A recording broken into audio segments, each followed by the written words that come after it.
Good morning student. आज GK का term है, ठीक है। तो जीके में कुछ एस्ट्रोनॉमिकल वर्ल्ड के बारे में बताना चाहते हैं, मतलब कि खगोल की दुनिया क्या है, ठीक है। तो उनमें से तुम सब लोग देखा सूर्य, तो कुछ फैक्ट हम सूर्य के बारे में बताना चाहते हैं। आवाज आ रही है सबको?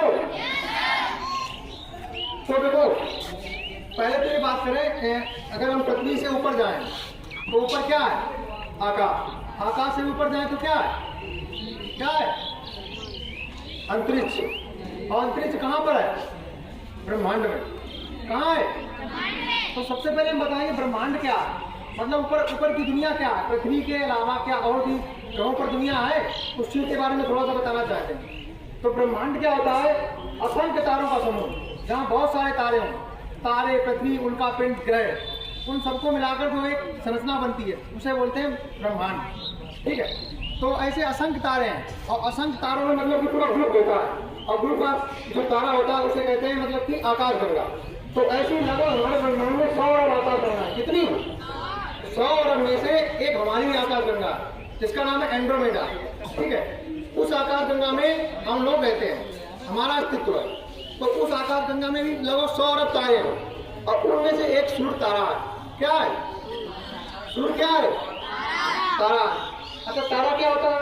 तारा एक ऐसा आकाशीय पिंड होता है जिसके पास उसकी ऊष्मा का खुद का पदार्थ होता है, और वो गैस का एक गोला है। क्या है? तो कुछ तो उसमें ऐसा होगा जितनी हीट दे रहा है, वो चीज कैसे आई, थोड़ा सा इसके बारे में बताएं। बहुत इंपॉर्टेंट रखती है, एक हाइड्रोजन, एक हीलियम। और 11, 12 और 9, 10 वाले बच्चे जानते होंगे हाइड्रोजन गैस ज्वलनशील गैस है, जानते हो? और संलयन अभिक्रिया भी पड़ी होगी। तो हाइड्रोजन गैस का हीलियम में संलयन होता रहता है, तो उससे बहुत सारी एनर्जी निकलती है, और वो एनर्जी इतनी ज्यादा है कि वो हमें सूर्य अपने हीट के रूप में देता है। तो क्वेश्चन पूछे एक लाइन में कि बताओ सूर्य की ऊर्जा का मुख्य कारण क्या है, तो क्या बताओगे? नाम की है संलयन, ठीक है। अब इसके बारे में पढ़ें। तो ये गोला है, और गोल चीज का कोई ना कोई व्यास होता है, कोई ना कोई डायमीटर होता है, तो इसका भी डायमीटर होगा। तो इसका डायमीटर सबसे ज्यादा 13,92,000 किलोमीटर, समझ गए? और इसकी उम्र की बात करें, कभी ये ना कहीं बना होगा, ठीक है। कभी ना कभी गैसें इकट्ठी होंगी, तब एक गोले के रूप में आ गए, उसे तुम डिटेल स्टडी करोगे तो तुम्हें पता लगेगा। तो हम थोड़ा फैक्ट समझते हैं। तो इसकी उम्र है 5 बिलियन वर्ष, मतलब कि 5 बिलियन वर्ष का इसका टाइम हो गया बनने में। और अभी ये लाइट, अभी ये ऊर्जा कब तक देगा? 10⁻11 वर्ष, ठीक है। 10 के आगे 11 जीरो, इतने टाइम तक, इतनी साल तक अभी हमें एनर्जी देगा। उसके बाद ये रात का गोला बन जाएगा, कुछ नहीं रह जाएगा। फिर इसकी संरचना की बात करें, इसमें 71% हाइड्रोजन और 26.5% हीलियम है। ये 71% हाइड्रोजन लगातार हीलियम में कन्वर्ट होती रहती है, और इसी की वजह से हमें बार बार हीट मिलती रहती है। और इसकी हीट की बात करें, इतना ज़्यादा गर्म है, अगर इसका 1 ग्राम का टुकड़ा उठा लें और यहाँ पृथ्वी पर रख दें तो 145 किलोमीटर की रेडियस में जितने व्यक्ति हैं वो सब खत्म हो जाएंगे, क्योंकि इतनी ज़्यादा हीट निकलेगी, इतना ज़्यादा गर्म है। और गर्मी हमें कम महसूस इसलिए होती है क्योंकि हमसे बहुत दूर है, 15 करोड़ किलोमीटर है, 15,000 करोड़ किलोमीटर, इतनी दूरी पर है। और इसका प्रकाश आने में कितना टाइम लगता है? हाँ, 8 मिनट 16.6 सेकेंड, कितना टाइम लगता है? फिर देखो, और इसके तापमान की बात करें तो जो इसका अंदरूनी तापमान है, जैसे कोई भट्टी हो तो भट्टी के अंदर तो तापमान बहुत ज्यादा होगा और बाहर तापमान कम होगा। तो जो इसका अंदरूनी तापमान है वो लगभग है 15 करोड़ डिग्री सेल्सियस। कितना है? और जल कितने डिग्री सेल्सियस पर खोलता है? 100। समझ लो कितना ज्यादा होगा। तो वो इसका अंदरूनी तापमान है, और बाहरी तापमान इसका 15,000 डिग्री सेल्सियस। फिर वही तापमान हीट के रूप में हमें दिखाई पड़ता है।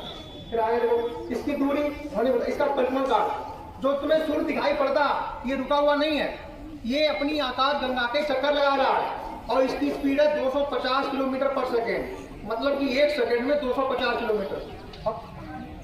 अब थोड़े ये एक ग्रह नहीं है, ये अपनी जगह पर रोटेट नहीं कर रहा, इस प्रकार अर्थ अपनी जगह पर रोटेट करती है, इसी प्रकार सन भी रोटेट करता है पूर्व से पश्चिम की दिशा में। और ये 2 तरीके रोटेट करता है। इसका जो अंदरूनी वाला भाग है वो 25 दिन में चक्कर, अपना घूम का चक्कर लगा देता है, और जो बाहरी भाग है वो 35 दिन में। तो 2 तरीके रोटेट करता है, और औसतन इसका आ जाता है लगभग 30 दिन। तो तुम्हें दिखता है कि सूरज निकला पश्चिम गया, सूरज कहीं नहीं जाता, सूरज तो वही है, चक्कर कौन लगा रहा है? पृथ्वी। तो लेकिन वो सापेक्ष की गति से हमें ऐसा लगता है कि जैसे सूर्य जा रहा है, सूर्य वही है, हम लोग जा रहे हैं। सूर्य अगर जाता है तो अपनी आकाशगंगा के, और पूरा अपना एक चक्कर लगाएगा 25 करोड़ वर्ष में, तो उसे बोलते कॉस्मोस्फीयर, ब्रह्मांड वर्ष। फिर आगे देखो, और अगर इसकी बात करें तो पृथ्वी खुद इतनी बड़ी है। पृथ्वी की त्रिज्या कितनी है, किसी पता है? 11-12 6400 किलोमीटर कितनी है? और इसका कोई ना कोई द्रव्यमान होगा, कितना द्रव्यमान है? 5×10⁻24 किलोग्राम, कितना? तो समझ लो, अगर हम एक खोखला अगर हम सूर्य को एक खोखला गोला माने और पृथ्वी को छोटी छोटी गेंदें माने, तो अगर उसमें भरने जाए कि खोखले गोले में गेंद डाले तो लगभग 13 लाख समा जाएंगे। कितनी? मतलब कि इस सूर्य को देख रहे हो, इसमें इतना छोटा दिखाई पड़ता है, इसमें हमारी पृथ्वी कितनी आ रही है? 13 लाख, क्योंकि ये बहुत ज्यादा बड़ा है और इसका व्यास है 20 गुना ज्यादा, 109 गुना व्यास ज्यादा।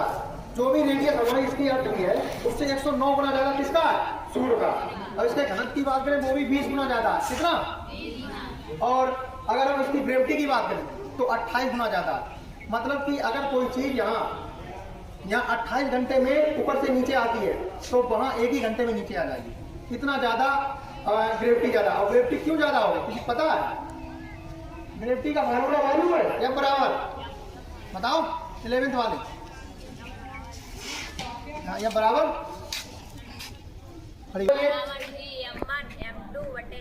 सही है, वेरी गुड। यम पिंडों का द्रव्यमान है, कैपिटल जी क्या है? गुरुत्वाकर्षण नियतांक है, ठीक है। आर उस पिंडों के बीच की दूरी। तो आज इसके बारे में बताया, कल हम तुम्हें अर्थ के बारे में समझाएंगे, ठीक है। Thank you.